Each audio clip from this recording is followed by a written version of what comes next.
Hello everyone. तो आज हम पढ़ने वाले हैं यूनिवर्सल लॉ ऑफ ग्रेविटेशन के बारे में। जो सबसे पहले तो लॉ समझते हैं कि क्या बताया। Every object in this universe attract every other object with a force which is proportional to product of their masses and inversely proportional to square of distance between them. The force is along the line joining the centres of the two object. अब इसका मतलब क्या होता है वो समझते हैं। Late से दो ऑब्जेक्ट है A and object B. Object A का मास है कैपिटल एम और ऑब्जेक्ट बी का मास है स्मॉल एम, और दोनों ही ऑब्जेक्ट डिस्टेंस डी से सेपरेटेड है फ्रॉम देयर सेंटर्स। तो according to universal law of gravitation, that is the force between the two object is directly proportional to product of their masses. इसका मतलब क्या हुआ कि जो भी दो ऑब्जेक्ट के बीच में फोर्स लगा, ऑब्जेक्ट ए का मास है कैपिटल एम, ऑब्जेक्ट बी का मास है स्मॉल एम, तो दोनों के बीच में जो फोर्स लग रहा है एफ अमाउंट ऑफ फोर्स लग रहा है, that is directly proportional to product of their masses, दोनों के मासेस का प्रोडक्ट। देन सेकेंड स्टेटमेंट ने क्या बोला, and the force between the two object is inversely proportional to the square of distance between them. इसका मतलब क्या हुआ कि force that is inversely proportional to दोनों के बीच में जो डिस्टेंस है उसका स्क्वायर। अब ये नंबर 1 हो गया, ये नंबर 2 हो गया। तो फ्रॉम 1 एंड 2 हम ऐसा लिख सकते हैं F is proportional to M M upon D square.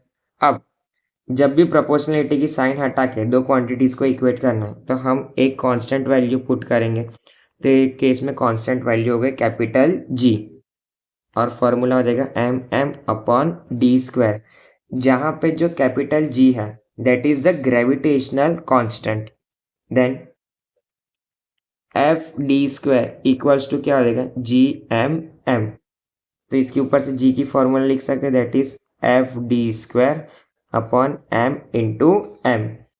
तो ये जो है वो हमारा आ गया कि ग्रेविटेशनल कांस्टेंट का फॉर्मूला क्या होता है, that is F D square upon M into M.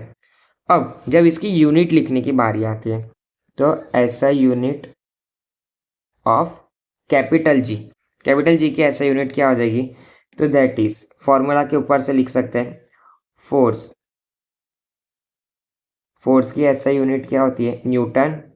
Then distance का स्क्वायर, मतलब डिस्टेंस की मीटर होती है, मीटर का स्क्वायर, और अपॉन में क्या है M into M that is mass into mass, तो केजी का स्क्वायर और आगे साइन आएगी माइनस।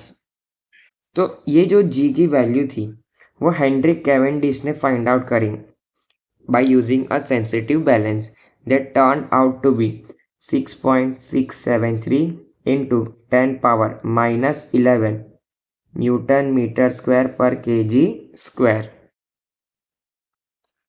आई होप आपको ये वीडियो से यूनिवर्सल लॉ ऑफ ग्रेविटेशन और उसका जो डेरिवेशन है और फॉर्मूला है वो समझ आ गया होगा। नेक्स्ट कौन से टॉपिक के ऊपर वीडियो चाहिए वो कमेंट करके बता दीजिए।